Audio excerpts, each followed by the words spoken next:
Hello, and welcome to episode number 75 of the MR Runningpains podcast. My name is Aaron Saft, and today my episode is a follow-up to my run at the Hardrock 100. I don't even know where to begin as I've thought about how to record this podcast, this episode, because, the experience was beyond anything I could have imagined. It's far beyond my comprehension of what I just did. I still can't believe that I finished. I talked about my apprehensions. If you want to go back, press pause here and listen to episode number 73. I kind of talked about, being 1 week out, preparations and anxieties, fears, all that kind of stuff. Oh my gosh, going through the event, it felt like I tackled like one obstacle after another and just worked through, those apprehensions and fears one at a time. It was, obviously an amazing journey. So I guess we could probably just start at the beginning. My goodness, I flew out Tuesday. The race starts on a Friday, so I flew out Tuesday, just gave myself a few days to try to acclimate and get used to being at a higher elevation, obviously. And when I arrived Tuesday, there was a talk by an author who had just wrote a book about Hardrock, and it was supposed to be more light and jovial, comical, if you will. But it just made me a little bit more concerned for what I was about to do. Made my fears a little bit more real, I guess you could say. So, I walked out of there and just went for a run. That's the only thing I can do when I get worked up, is go for a run. So that I did. I went for my run. Somewhere between 9 and 10,000 feet, and just let myself relax and not worry about the pace, and just kind of felt a little bit of what Friday was going to feel like. And it felt great. Honestly, it did. It took me about a mile to kind of find my groove, my pace, settle down my breathing to where it was normal and comfortable while running. Didn't feel too labored. Now, obviously, my body hadn't started to try to acclimate. It takes about 24 hours for your body to start trying to acclimate to that higher elevation. So, I knew that in the back of my head, but my apprehensions came down ever so slightly after that run, and I felt kind of relaxed. I was alone Tuesday, the entire day. I got there early morning, and I just was kind of by myself aside from the talk, which was okay. Kind of, did some thinking in my head, some planning and such. But my good friend and pacer, Sam Reed, who lives here in Western North Carolina, and we're training partners, he came in. He was already there, but he was in Silverton on Wednesday. So I drove over to Silverton again. The talk was in Silverton on Tuesday, so that was kind of my first glimpse at Silverton. And Wednesday I drove over, and I had lunch with Sam, and we kind of went over the course and talked about things. And then packet pickup began Wednesday afternoon, so we went over there, and I think that's where it really sunk in. I think that's where it really kind of sank in that I was about to run Hardrock. Just grabbing my bib number, going through medical check, grabbing my spot tracker, all of that stuff. It just really, I said, okay, in 2 days' time, I'm going to be out on this course. That's the realization. Because I honestly, it just didn't feel real. When you've been dreaming about something for a number of years, as I know many of you that are listening to this you dream of running that course. I can tell you, even here at the beginning, just keep trying, because it's worth it. It is. I will say that up front because and we'll talk about why. But and I know you want to do it, and maybe some of you have even been around it, pacing or crewing or volunteering. But if you're trying to get in, just keep fighting because it's worth it. So we did our pickup, and I picked up a few souvenirs.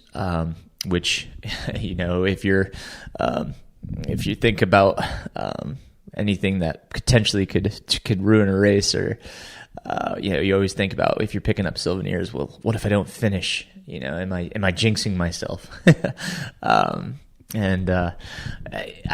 at that time I just said, listen, it's going to be one step at a time. It's going to be as easy as you need it to be. I don't want you to worry about where you are in the race, what place you're in, what time you're running. None of that. It's just one step at a time, the journey to the finish. It's just that personal journey. It didn't matter that I Run Far came out with a preview article and that I happen to be one of the notable runners. I didn't let that affect me in any way. I didn't care that I was picked to be, up front. I wasn't quite trained and acclimated. I only had 4 weeks coming off the wait list.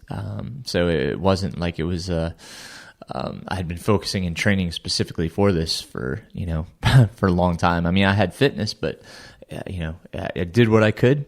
I knew that. I trained as hard as I could once I knew.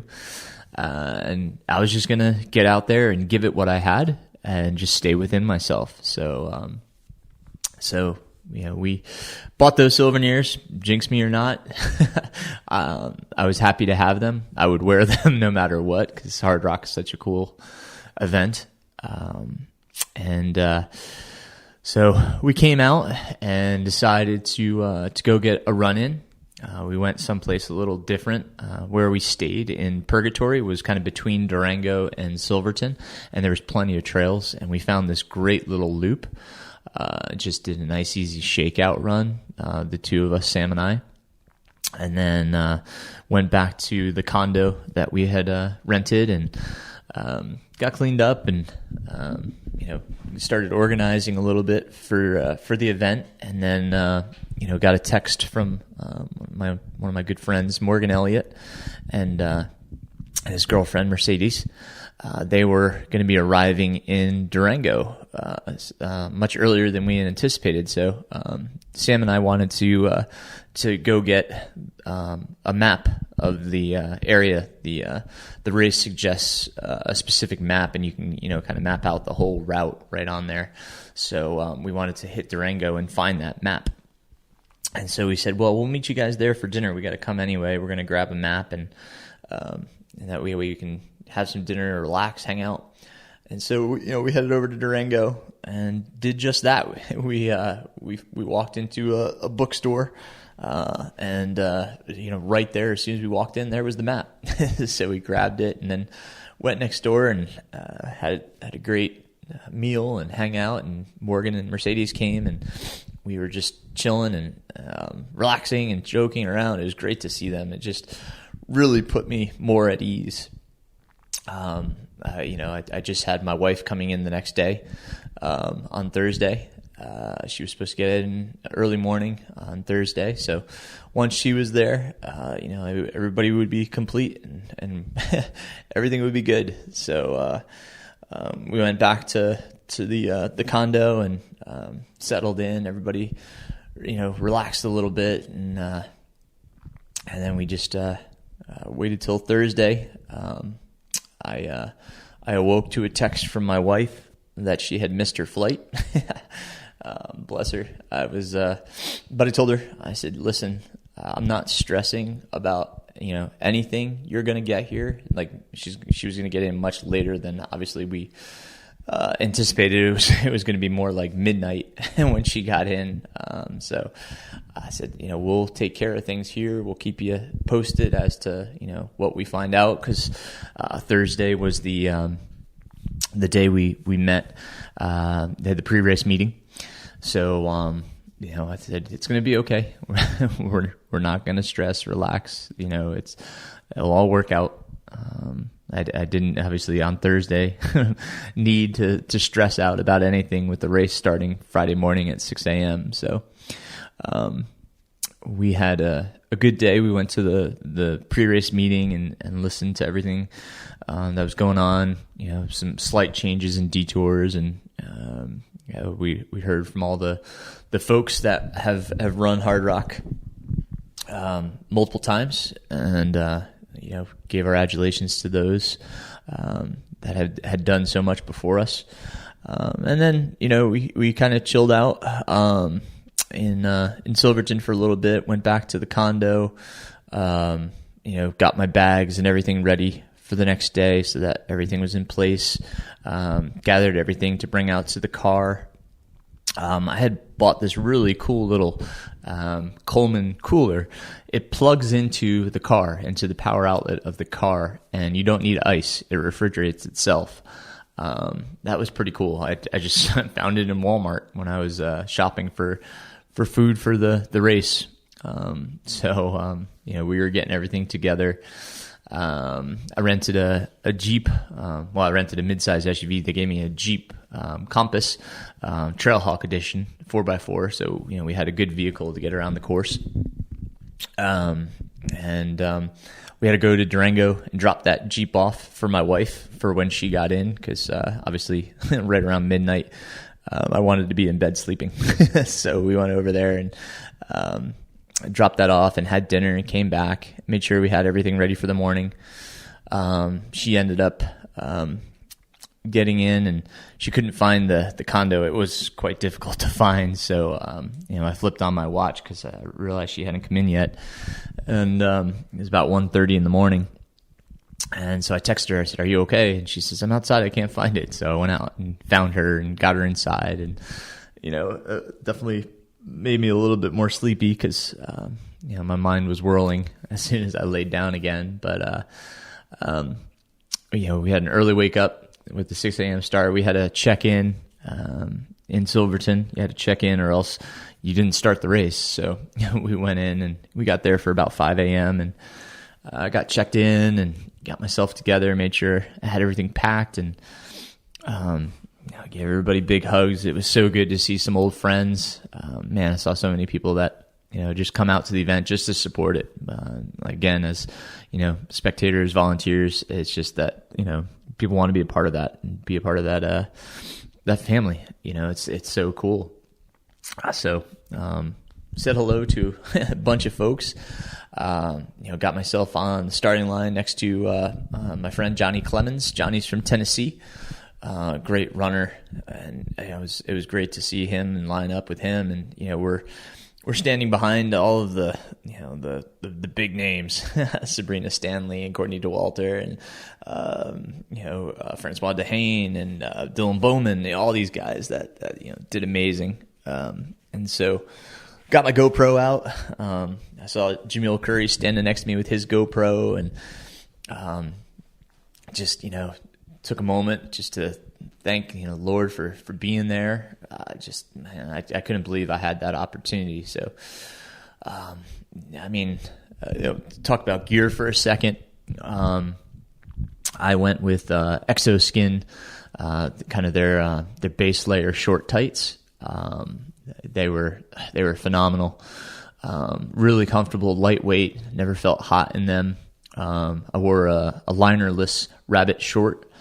I think the free ballers is what they're called. They were fantastic.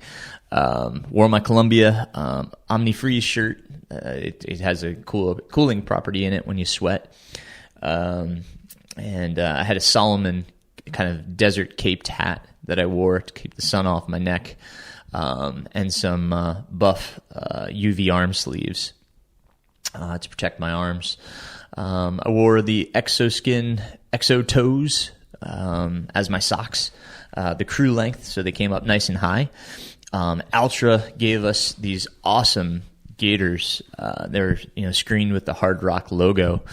I'm going to try to take some pictures of some of the stuff, especially the gaiters, because Morgan, did a little handiwork. We bought some crazy glue, and we Velcroed. We crazy glued some Velcro to the back of my topos, so that the Ultra gaiters would work. I think it's really cool. I may even make like a little YouTube video, because that was really great. Because you can do it to any shoe, and the gaiters are fantastic. I tried the Black Diamond in training. Didn't like that they had a little rope that comes underneath the shoe, because that can get trued up and broken or caught on something. So, and then I tried the Topo ones, but they didn't seem to quite fit right. But these Ultra ones were kind of spot on.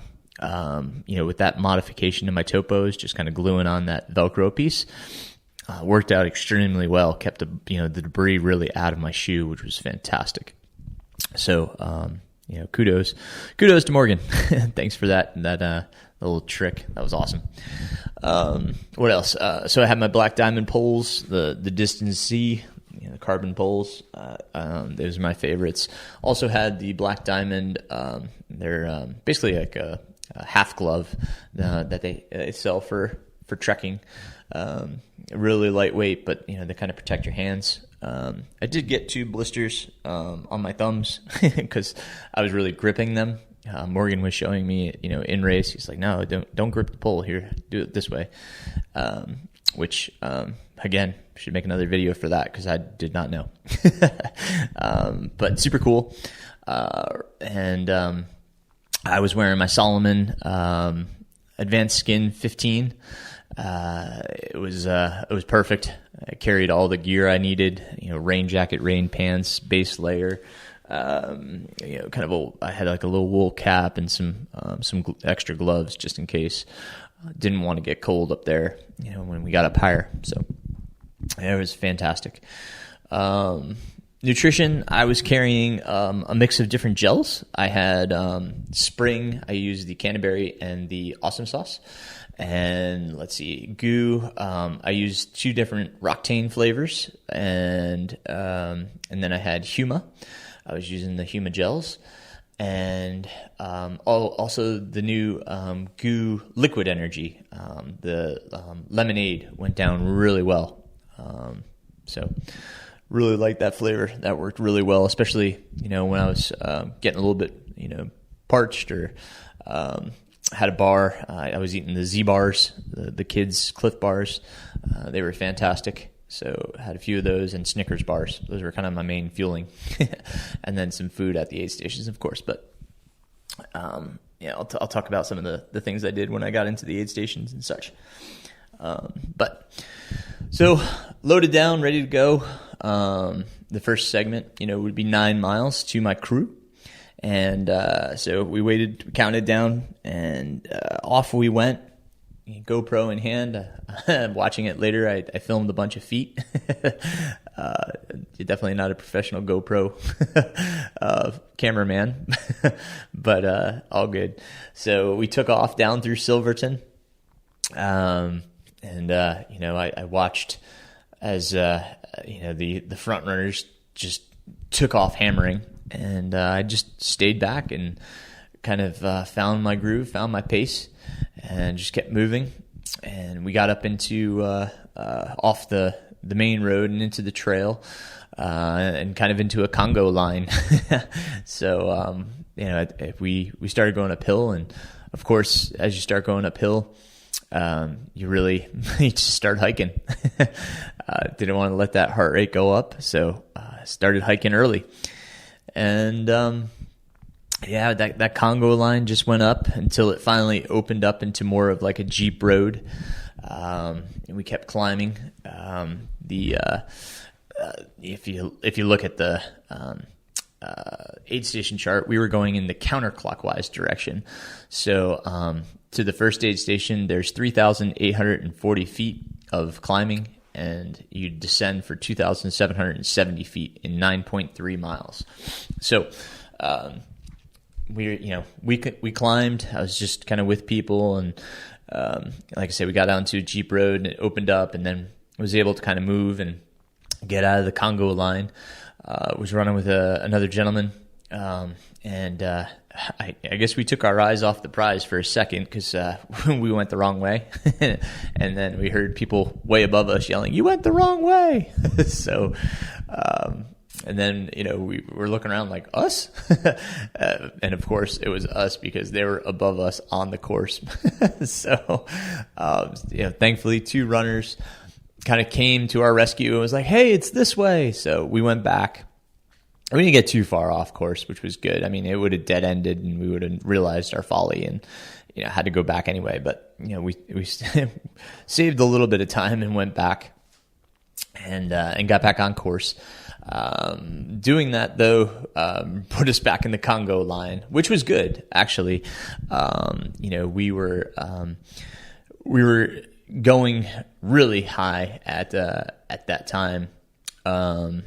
So going slow was the best option. I was grateful that we did slow down, so we kept going up behind this Congo line, and then we got to the top of the climb, and it was our first descent, and coming down, it's pretty technical. It's not like you can really fly down it. So I mean, passed a few people and. Was trying to be a little bit conservative, obviously. I mean, it's, huge descent. It's really our first time we descended, which, we're losing, I would say, over 2,000 feet down to the aid station. So, my quads, I was, really just trying to save those. Obviously, we're 1/10 of the way into this race, not even. So didn't want to blow out my quads, but, did what I could. So ran down and kind of tried to save myself and got down into the aid station to a bunch of smiling faces. You've got to check in with your bib number. And then, I told my crew I was going to want like some breakfast because I had a bowl of Cheerios prior to the race, but, at that time it was kind of more of what I was used to for breakfast. I like to kind of keep my meals consistent as to what I'm used to and when I'm used to eating during the day. So, but the aid station was amazing. They had hash browns and eggs and bacon, and I mean just what I was looking for. So, got in there, and you could tell people were there were some that were just taking care of what they needed, and others that were just passing by.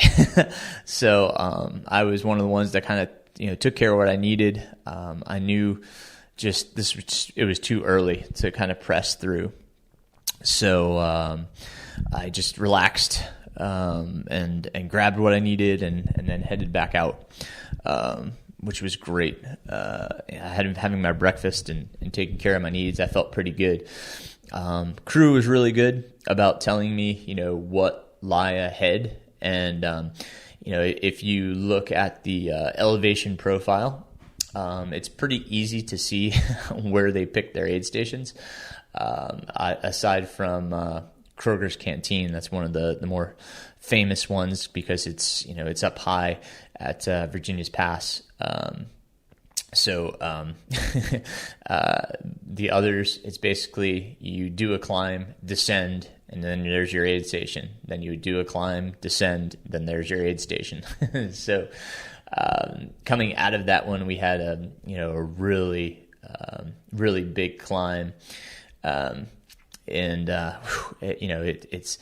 was the first time I really felt it. I think the first climb it was so early, I was so fresh, I was so excited, but the second climb, really, I was like, oh yeah, okay, here's how it feels. We climbed and climbed and climbed and climbed. Jamil Curry was right ahead of me on that climb. I could see him the whole time, and we climbed. It seemed like forever, and then finally we got up, and then we came into this kind of valley, and there were sheep everywhere. It was amazing, so many sheep. They were, obviously some farmer owned them because there were sheepdogs to kind of herd them, which was cool. I saw the sheepdogs too. And they tell you in the race meeting, stay away from the sheep, especially stay away from the sheepdog because they're very protective of the sheep. So, just steer clear. So, but I moved without incident. They were really loud. That's the biggest thing I remember. I took a video of all these little white dots, and you can hear them, neighing. And oh man, it was pretty surreal to see this many sheep. I hadn't seen that many since I raced over in England, but super cool. And I wouldn't see my crew, I should say, until mile 28 at the Sherman Aid Station. So had kind of a long stretch before I saw them at Sherman. And for those of you that have listened to my podcast, Sherman was the climb in Old Dominion that where I had the panic attack. So Sherman was in my mind. I had to get through Sherman. It just, one of those, word recognitions, that this is, it left a bad taste in my mouth at Old Dominion, just the climb on Sherman. So, making my way to Sherman, made it without incident. Actually felt pretty good. I was pretty stoked to get to Sherman, see my crew again, kind of resupply. I knew at that point I only had about 14 more miles, and one aid station in between to get to the grouse aid station, where I would pick up my first pacer, Morgan Elliott, and that was what I was really looking forward to. Now, in between there, between Sherman and grouse, was Handy's peak. Handy's is the 14,000 foot peak on the course, and my first huge concern. That was where I didn't know how my body would react to being up above 13,000 feet and getting to 14,000 feet. So I had to just relax and just take my time. So we from Sherman, we came out of Sherman, and there's like a sharp little climb, and then you just got out on this service road, and I had a few fellas that I kind of walked with, and we just walked all the way up to the Burroughs Aid Station, which is kind of the base for climbing up to Handy's. There's the trailhead right across the street from the aid station, and they were super cool. They had a piñata. I've never seen a piñata at an aid station. So I took a whack and got a ginger chew, which I gladly popped in my mouth. But then we began our climb up to Handy's. Now it starts out just on kind of a steeper single track trail, but it had I don't know if they were pine or if they were aspen, but they were these massive wooden logs laid across as stairs, which kind of makes it interesting to try to hike up. It just seemed like they were just winding through the woods forever. So you climb up, you're still kind of covered by the canopy of trees, and then finally you pop out into this alpine, and it's just gorgeous. I mean, everywhere you go, it's just so beautiful. The sights, the views, there's waterfalls everywhere, alpine meadows, wildflowers, just gorgeous. The aspen trees, the spruce, everything was just so pretty. All the smells, I mean, it's just like everything was just activated. All of your senses were just so heightened because there was just so much so much stimulus to intake. You're visually, you're just stimulated by the sights, the smells. It's just incredible. And there's, you always hear water flowing, and it's all over the place. The runoff from the snow, and it was incredible. So it popped out. I had no idea what Handy's looked like.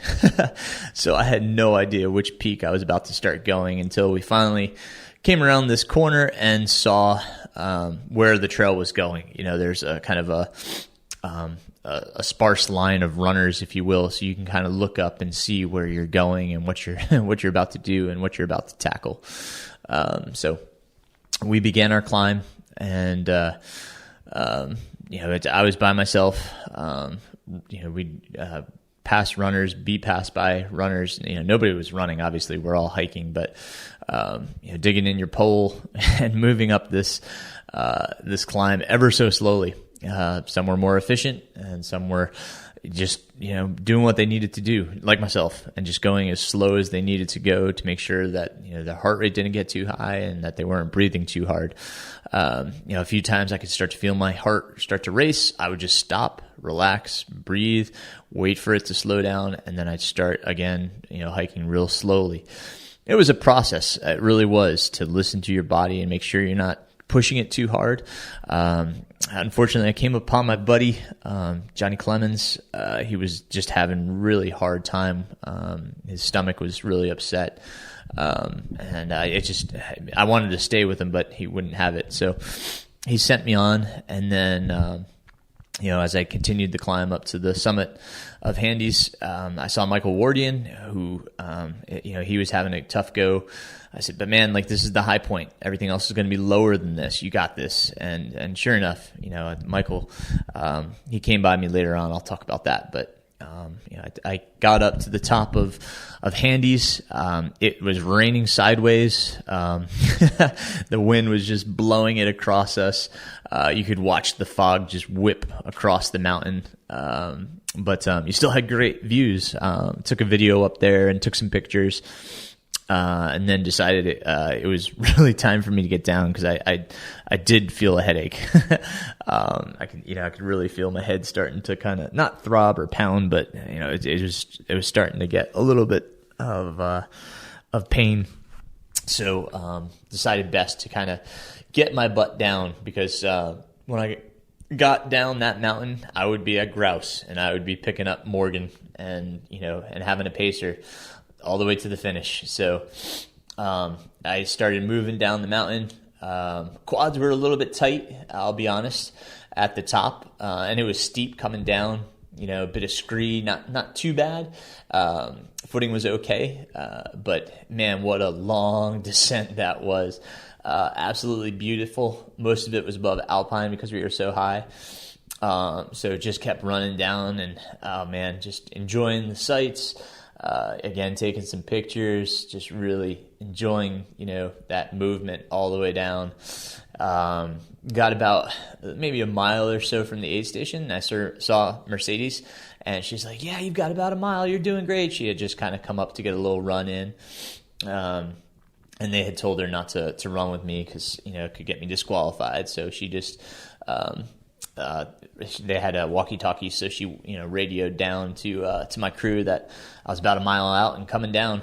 Now, sometimes my crew could tell, depending on service, where I was because of that spot tracker. I know a lot of you use that the website to kind of track runners and track me. That was really cool. So thank you guys for following along on my journey. Because it was, when I finished and saw how many of you messaged me and told me you were following along, it really means the world. So thank you. So cool. So I made it down to Grouse, and we had one of the kind of the packaged meals, the camp meals that you just kind of let soak in boiling water. Beth had bought me a jet boil, the one that kind of you can turn the flame down and kind of use to cook different things. She had bought me that little guy for Father's Day, which was great, and they used it. And I went into the tent. It's the first time I kind of got chilly. We threw my puffy on, and they brought a heater over. And just I'd let me warm up for a bit because for some reason I got chilled. So we changed my clothes. I was wet. So we changed my base layer. We changed my socks and my shoes. I had another pair of the Topo Mountain Racer 2s, so we switched them over and kept the gaiters going. But it felt so good to get into dry clothes and dry socks. I mean, if you've ever experienced it, it's like you're fresh, you're new. So I ate my food, had a little bit extra. we knew we'd be going into the dark. I carried a headlamp into Grouse. So when I saw them at Sherman, I just grabbed my headlamp just in case, but I made it into Grouse prior to it getting dark. Again, Grouse is 42 miles into the course. So there I picked up my waist lamp. I've got the Ultraspire Lumen. And then my headlamp was the Actic Core. I think it's 350 lumens, and it just has the Actic Core battery pack. So I just grabbed some extra batteries, we were gonna see our crew again at Ouray, and Ouray is about 14 miles. So we would be heading up Engineer Pass. So I grabbed Morgan, and I just I was smiling because it's great to have friends, sharing this journey. Morgan was so excited. So we started making our way up Engineer. Engineer is just this long Jeep road. You just keep climbing and climbing and climbing and climbing. And so we started making our way up. It got dark. We finally turned on our lights, and man, you could see lights, ahead of you that were going even higher, and you could see lights behind you coming up and stuff from where we were. So, it's pretty surreal when you get to that time of night. And we were having, real fun talk, just real light and jovial. I was in a positive mood kind of the whole day. And so we finally got to the top of Engineer and started working our way down to the Engineer Aid Station. And, for some reason, I just kind of got into a quiet little patch. I wasn't feeling tired, or I think I was just more probably needed some more calories, I guess. So at Engineer Aid Station, they've been giving you out turkey and avocado wraps, which were great. And I just asked for turkey and avocado since I'm not supposed to do much wheat. And the guy, I don't know what happened, but he basically handed me whatever's left in his bag, which, was probably close to a half pound of turkey and a half of avocado. And I just ate on that, and it helped. But I still felt kind of off. I don't know what it was, but we kept moving, and we got to this like slot canyon. Morgan knew exactly where we were on our way to Ouray, and we pulled over to the side of the trail for a second. He's like, "Hey, try an electrolyte tab, try a salt tab." I said, "All right." So I popped the salt tab, and sure enough, it really brought me around, because I tried sugar and that wasn't doing it. I tried the real food and that wasn't it. So, he was right. It was the salt tab, because once we got the salt tab in, I started moving and we were cruising. Like, I felt good again. I was like, man, that was awesome.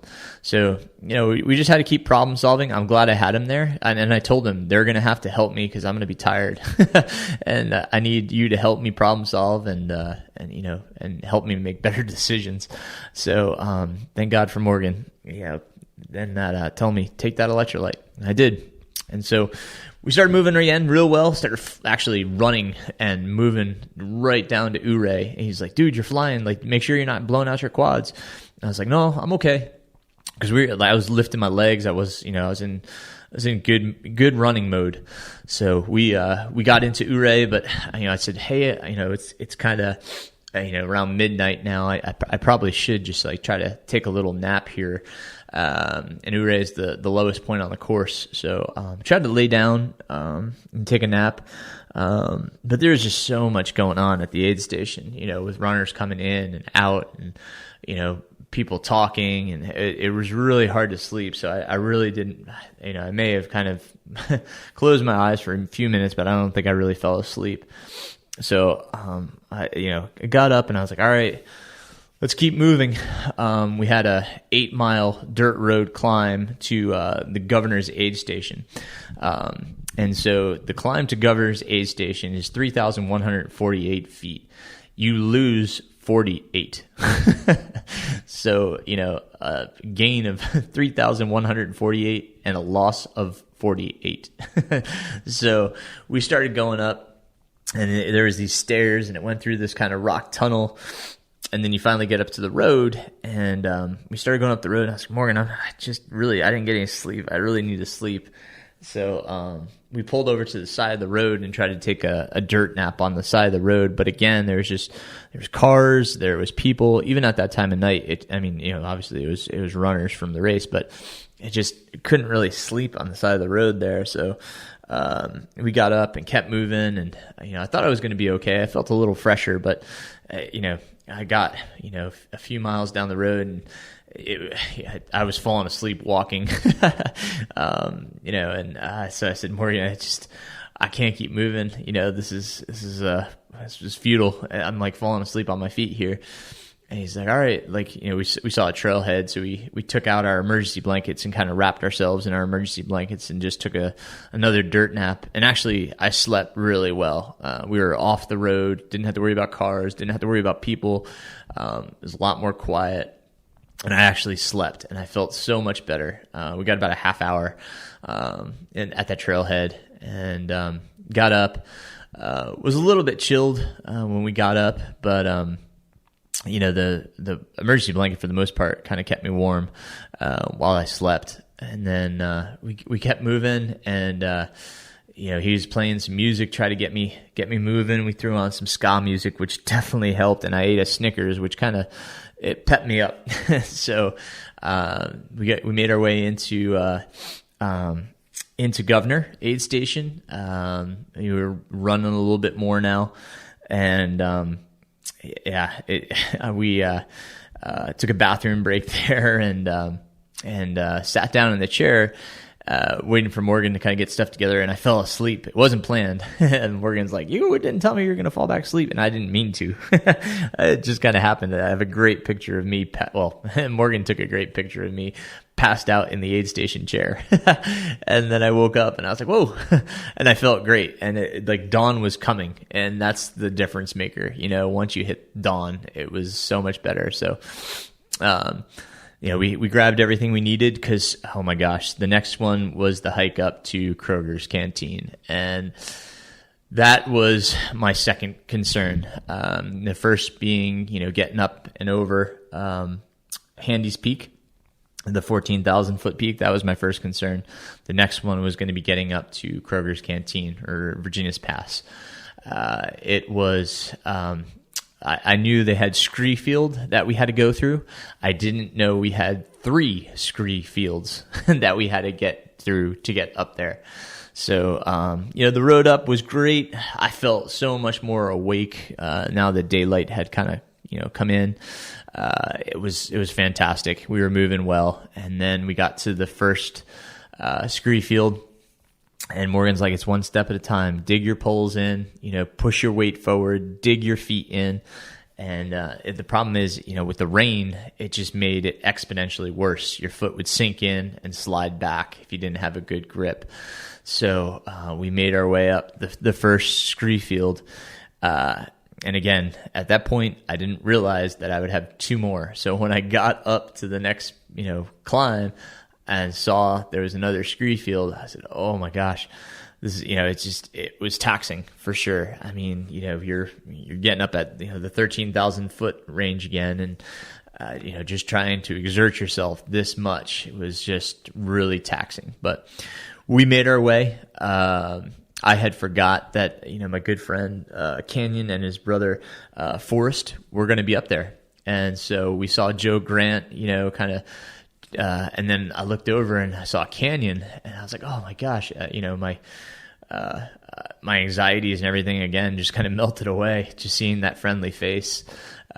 So we got up and took a moment. Michael Wardian had passed me when I was asleep at Governor, so he was ahead of me now. And again, it totally didn't matter. I just wanted to keep moving. So we got up into to Kroger's. They had avocado toast and coffee, and oh my God, it just hit the spot. It was so wonderful, and it was so good to see my friends up there. Everybody was just in such a welcoming place. And so we enjoyed their company for a little bit. they gave us a little shot of tequila, which they said is a tradition up there, which flipped my stomach for a second, but I held it, and yeah, we just enjoyed it up there. It was incredible. Those guys have to hike everything up there. You know, the way we came up, I mean, that's incredible. All the water and everything, you know, that's, so kudos to them. Incredible. You know, that's amazing. So, you know, we headed out the backside, and then it's just a descent down to Telluride, and I'd see my crew again down there at Telluride, and that's where I would drop off, Morgan and pick up, Sam. And Sam would pace me to the finish. So Morgan and I just kind of cruised down, and then we just started running again. You know, Morgan was just saying, you know, stay cautious, man. Don't want you to blow out those quads. But we were great, man. We did great. We rolled down. It's 4,390 feet that you lose going down to Telluride. So, and that's over the course of 5 miles. So a 5-mile descent, losing 4,390 feet. So, you know, definitely a fun descent, kind of roll down. You go through so many different biospheres. It's just so cool being up at Alpine and then descending down, and you kind of get back into the spruce forest and then down into more of the deciduous trees, you know, a lot of them being aspens. It just kept changing, and you can notice the change as you descended, and it's just beautiful. I think that was probably one of my favorite parts of the course. You know, the sights up top, and then, you know, just kind of running through those beautiful sections of forest. It was amazing. So down to Kruger's we went, and back into the arms of my wife and crew, which was, you know, a celebration. They were just so happy to see me. It had been a long night. You know, I apologized. We had texted them, letting them know that I was going to pull over and take a nap, and they said that they were going to do the same. So we all celebrated in Telluride. Saw Drew Antonise. Drew and I raced at the Duncan Ridge 50K back in November of 2020. He's on a podcast episode, but I've been coaching him. He's living in Telluride, and saw him at the aid station. Also along the way, gosh, I saw so many friends along the way. It was great. Linton Kerr was kind of moving along because he was crewing and pacing for a runner, so I got to see him a bunch, and so great to see him. Kerry Dykes, Kerry was out there at, I think Pole Creek Aid Station, and it was tremendous to see him. I mean, just so many familiar faces. Same with Grouse, Julie. God, Julie was amazing. Just a shiny, happy face. So great to see. Like I said, just seeing, you know, so many folks that I've known from over the years. It was incredible.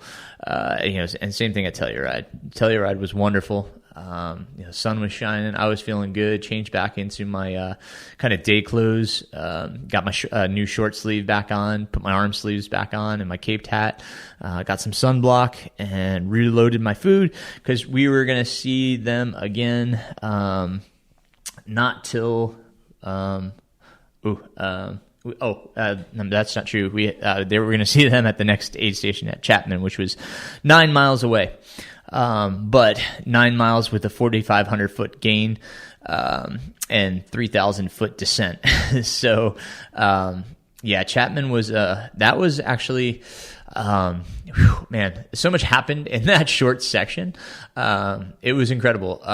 Yeah, we were doing good. We were climbing, and, you know, obviously had to slow down as we got higher, but that climb just seemed like it took more time than any of the rest. It was steep and long, and obviously we gained quite a lot. I mean, you know, you gained 4,500 feet in 9 miles.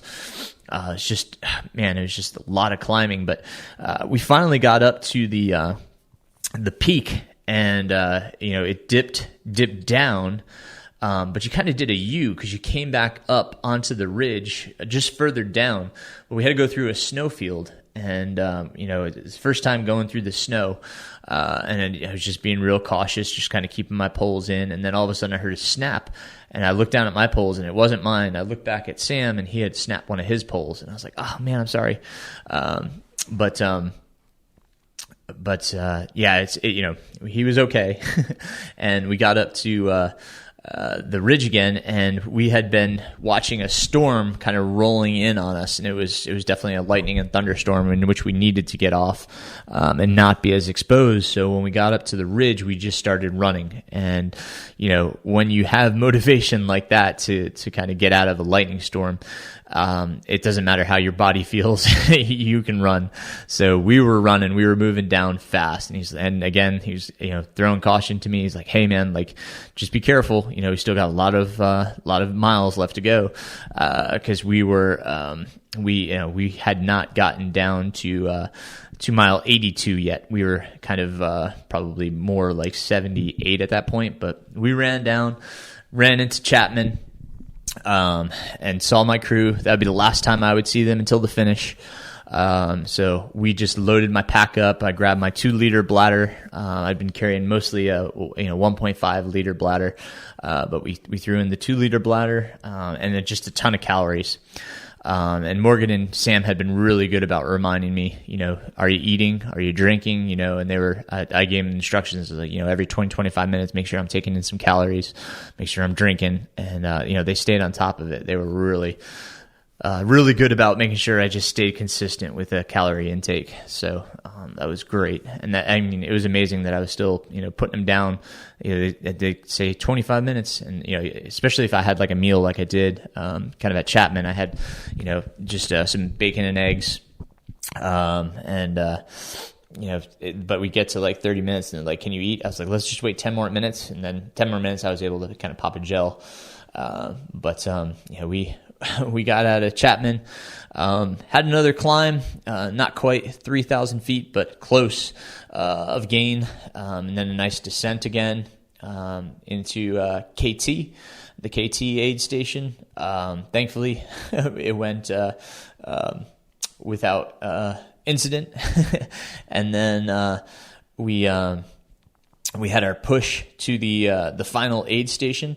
KT was kind of down in this valley, and then so we got to KT without incident. But then after that, KT, we heard various descriptions of this last climb, and I will say that none of them were accurate. I wish I had like an elevation profile that could have shown, because I think there are 4 different false summits. And after the third one, I was beside myself. I said, "Sam, I can't do this. I'm so tired." And he was great, very patient with me, and said, "Dude, we just got one more climb, and then it's downhill. We're downhill to the last aid station, and then it's all downhill to the finish." He's like, "This is it." And so we made that final climb up. We got to the top, and the view was probably the most majestic of the course. It was just this, panoramic 360 view from the top, and it looked like you could see the whole course from there, which was so cool. But we took a little bit up there, and then we started our descent down to the Putnam Aid Station, which would be our last aid station at mile almost 95. It's 94.7, but we were kind of shuffling down, legs were moving. I mean, I was kind of, I would say I was probably doing a fast walk, but I was in a jogging motion. So we made it down to Putnam, and 6 miles to go, 6 miles to the finish. And I just grabbed some water there, and Sam's like, "All right, dude, if you can manage 15-minute miles to the finish, we'll finish at 8:30 and you won't need your headlamp." So that kind of got in my head, and we started rolling. He's like, "Dude, you're flying." And I was like, I just felt good. I felt, I was like, I knew I could smell the hay, I could smell the barn. I could smell the finish. I was like, "Let's roll." And so we were just moving. He's like, "Dude, you're flying." And that was the only time that I fell. The only time on the course I fell, because I was flying, and there was a lot of rocks and such that, I tripped up at one point, and I was okay. Kind of hurt the toes a little bit and got a cut, but nothing big. I got up and kept moving, and we were catching these guys ahead of us, and Sam's like, "I know you don't care about place, but there's motivation for me. There's people to pass." And we like I said, we were ripping. We just came flying down.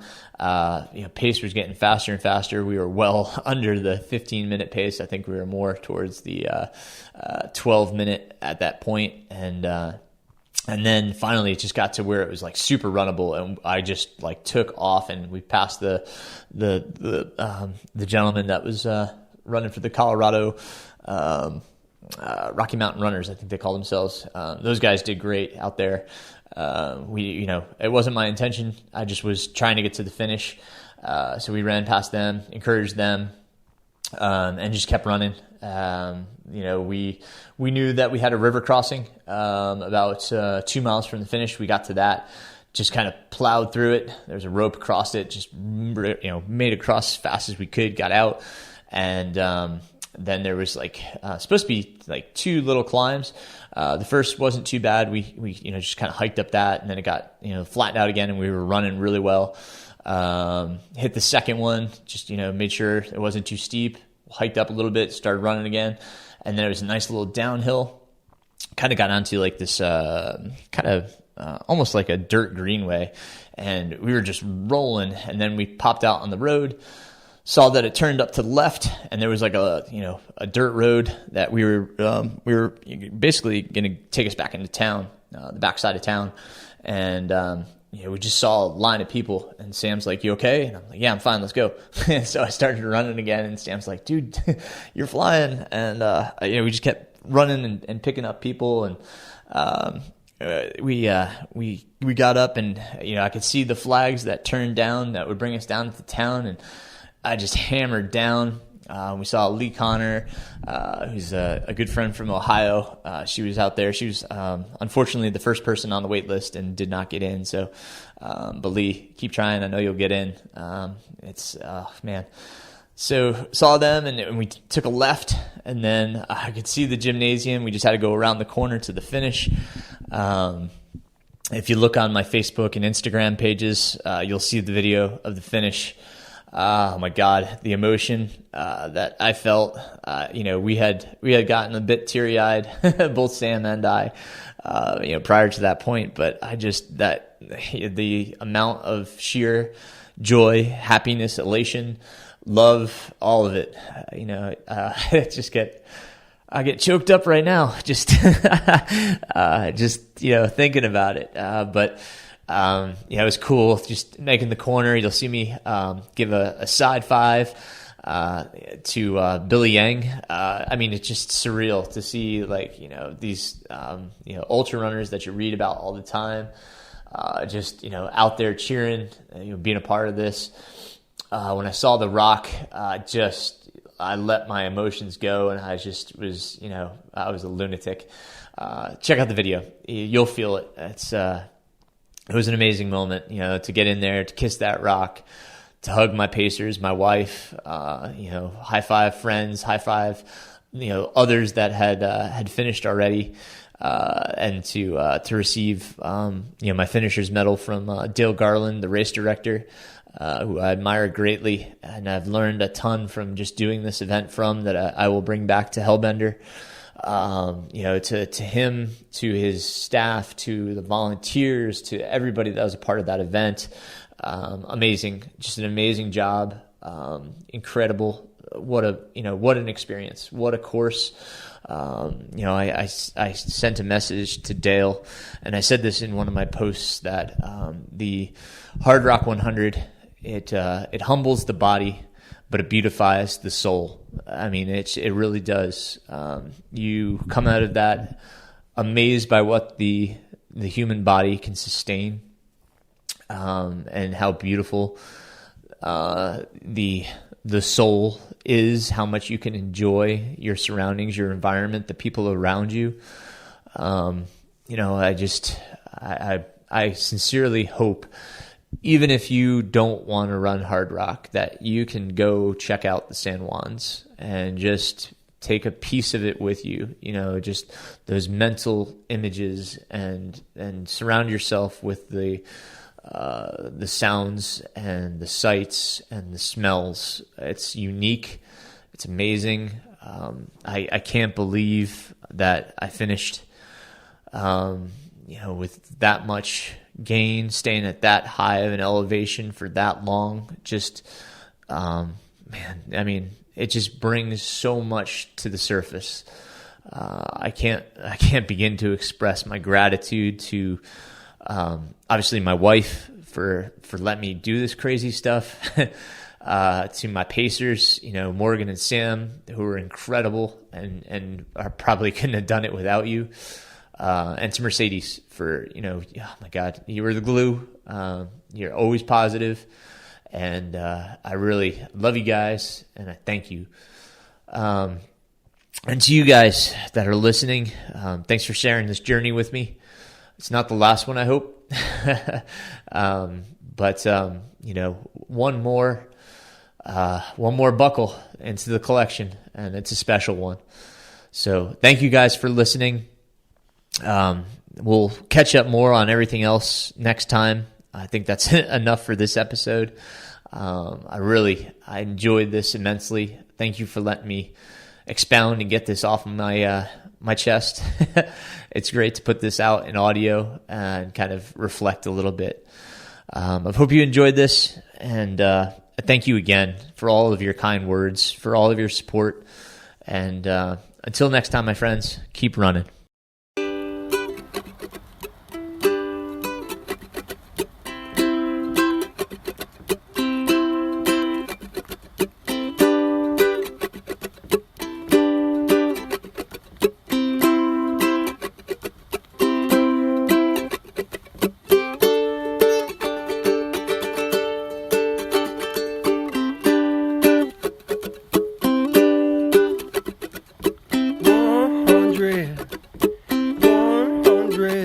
Miles by foot, 100, 100 miles by foot. Don't ask me what I do it, I can't stay put.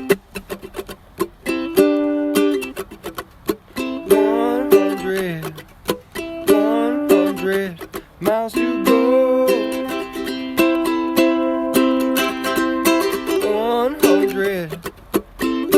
100 miles to go. Whoa.